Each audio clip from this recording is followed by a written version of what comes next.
बिस्मिल्लाहिर्रहमानिर्रहीम। मोअज़्ज़ज़ नाज़रीन सामीन, लोग आजकल दो चीज़ों के बारे में ज़्यादा मुतजस्सिस होते हैं और वो चाहते हैं कि इसके बारे में बात की जाए या कोई ऐसा नुस्खा दिया जाए जो इन मामलों में परफेक्ट हो। एक तो इनमें है इमसाक। पिछली वीडियो में मैंने आपके सामने बता दिया था कि इमसाक के असूल क्या हैं और किस तरह से इमसाक पैदा किया जा सकता है। इसके अलावा अगर कोई और तरीका इख्तियार करेंगे तो वो नुकसान होगा। और दूसरी चीज़ वो औरतों के मामलात हैं, जिसमें हैज़ की बंदिश, हैज़ का कम आना, दर्द से आना। एक बात याद रखनी है यहाँ, अगर औरतों के मामले में हैज़ ज़्यादा आ रहा हो तो फिर ये दवा इस्तेमाल नहीं करनी। इसके अलावा दर्द हो, तकलीफ हो, खून मिकदार में कम आ रहा हो तो उसके लिए ये आप बिला ज़िक्र इस्तेमाल कर सकते हैं। आपने जब मैं आपके सामने ये नुस्खा बयान कर रहा हूँ तो आपने वो उसूल जो मैंने पिछली वीडियो में बयान किए थे कि इमसाक के नुस्खे में इनका ख्याल रखना चाहिए, उनको जहन में रखकर मेरे इस नुस्खे को तनकीदी नज़र से देखना है। तनकीदी नज़र से देखकर फिर फैसला करना है। फिर वीडियो में बताएंगे मुझे, आप कमेंट्स में बताएंगे मुझे कि क्या मैंने उन असूलों का पास रखा है, ये नुस्खा मेरा खुद का तजवीज़ करता है और मैं इसे अपने मुताबिक की प्रैक्टिस में इस्तेमाल करता हूँ और बिला झिझक इस्तेमाल करता हूँ। ये हर जगह काम करता है। आइए पहले नुस्खे के अज्जा देख लेते हैं। जायफल, ये आपने 20 ग्राम लेनी है। लौंग 20 ग्राम है। दालचीनी 20 ग्राम है। इसके बाद सूंड आगे वो भी 20 ग्राम है और हींग ये 10 ग्राम है। पत्री फुलाद ये 10 ग्राम है। अजवैन खरासानी 10 ग्राम है। तुख्म धतूरा स्याह 10 ग्राम है और ज़ाफ़रान 3 ग्राम है। और इसके साथ गूंद कीकर जो है वो आप 20 ग्राम लेंगे। हाँ जी, अब आप इन नुस्खों को देखिए, वो जो 3 असूल मैंने आपके सामने बयान किए थे वो क्या इस नुस्खे में पूरे होते हैं? अगर वो पूरे होते हैं तो आप इस नुस्खे को हिर्ज़े जान बना लीजिए और इसको अपने पास नोट करके रख लीजिए और इस पर इसको बनाइए और इस्तेमाल कीजिए। इंशाअल्लाह ताला आपकी तमाम ख्वाहिशों को पूरा कर देगा। इसमें कुव्वत भी है, इसमें ताकत भी है, इसमें इमसाक भी है और इसमें हिद्दत भी है। सब चीज़ें इस नुस्खे में मौजूद है। नुस्खे तो बहुत से होते हैं, लोग बहुत से नुस्खे बनाते हैं, लेकिन ये एक ऐसा सादा और आसान सा नुस्खा है जिस पर खर्च भी कम आता है। सिर्फ एक चीज़ है जिसमें कीमती है, यानी कि ज़ाफ़रान। ज़ाफ़रान उसकी मिकदार सिर्फ 3 ग्राम है। और जब आप ये नुस्खा बना लेंगे और इसकी गोलियां बना लेंगे तो इसके बाद ये नुस्खा आपको महंगा महसूस नहीं होगा, बल्कि ये आपको सस्ता तरीन नुस्खा मालूम होगा। आपने करना क्या है, इसको या तो खुद कूट पीस लें और सब चीज़ों को मिला लें, अलग अलग हर एक चीज़ को पीस दें और उनको मिलाते जाए, या आप पंसार से जो है बाजार में आगे मशीनें लगी हुई हैं वहाँ उनसे आप पिसवा लेंगे। आपने इसमें सिर्फ ज़ाफ़रान जो है वो उसके साथ नहीं पिसवाना, उसको अलग रखना है। बाकी सब चीज़ें एक साथ आप पिसवा लेंगे और जायफल के ऊपर से छिलका उतार लेंगे। बाकी सब चीज़ें साफ सुथरी लेकर उनको आप पिसवा लेंगे। गूंद कीकर भी उसे पिसवाने के वक्त भी इसमें साथ में डाल देंगे।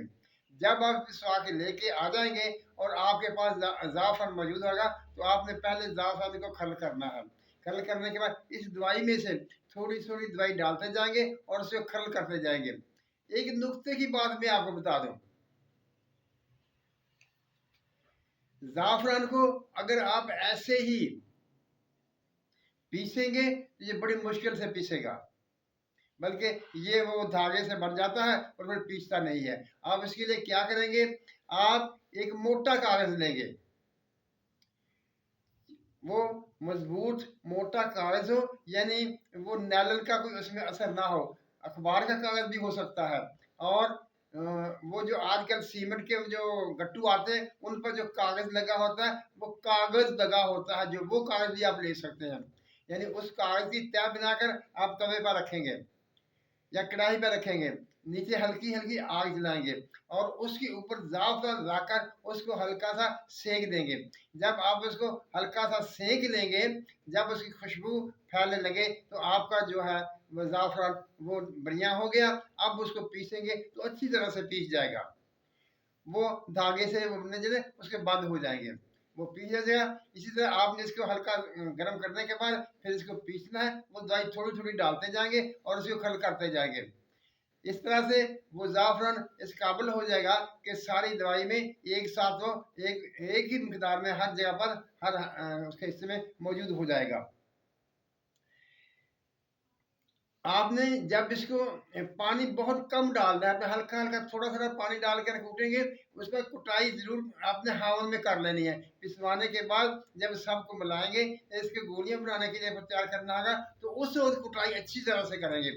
अगर आप उस वक्त अच्छी तरह से कुटाई कर लेंगे तो ये एक बेहतरीन चीज हो जाएगी और यक जान होगा, इसकी गोलियां बहुत खूबसूरत गोलियां बनेगी। अगर से गोलियां 4 अंक की होंगी लेकिन अच्छी गोलियां होंगी, साफ सुथरी गोलियां हो जाएंगी। अब आइए कि इसकी गोली किस कदर किस मिकदार में बनानी है। आपने इसकी गोली छोटे चने के बराबर, यानी बड़े चने के बराबर नहीं बनानी, काली मिर्च से जरा बड़ी हो और चने से जरा छोटी गोली आप बनाएंगे तो वो मिकदार मिकदार इसकी खुराक जो है वो बराबर हो जाएगी। और इनको खुश्क कर लेंगे, खुश्क कर कर फिर आपसे संभाल लेंगे। अब आइए कि ये आप किस किस शख्स को देंगे और कब कब इस्तेमाल करेंगे। आपने इसको खाने के बाद इस्तेमाल कराना है और दूध में, दूध के साथ, दूध में आपने सौंफ और छोटी इलायची डलवा कर उसे उबालना है। जब वो उबल जाएगा उसके नीम गर्म करने के बाद खाना खाने के बाद उस दूध के साथ ये गोली इस्तेमाल कर ली जाएगी, खा ली जाएगी। आप खून की कमी वाले को दे सकते हैं, इमसाक की कमी वाले को दे सकते हैं, कुव्वत की कमी वाले को दे सकते हैं। ये मर्दों के हैं। हाँ, और ऐसा भी जो इंतहाई कमजोर हो, उसके पट्टे काम ना करते हैं, उसको भी दे सकते हैं। यानी ये पट्ठों की ताकत के लिए इंतहाई एक अच्छी चीज है। और इसी तरह से ये औरतों के लिए भी, ये सब चीजें जब औरतें कमजोर हों, उनमें खून की कमी हो, उनमें जो हैज का खून होता है उसकी मिकदार कम हो या दर्द के साथ आ रहा हो, तो उसके लिए भी ये एक बेहतरीन चीज है। यानी ये एक ऐसा नुस्खा है, आपने सिर्फ एक एहतियात करनी है कि अगर खून हैज की मिकदार ज्यादा आ रही हो तो उस वक्त आप इसको इस्तेमाल नहीं करेंगे।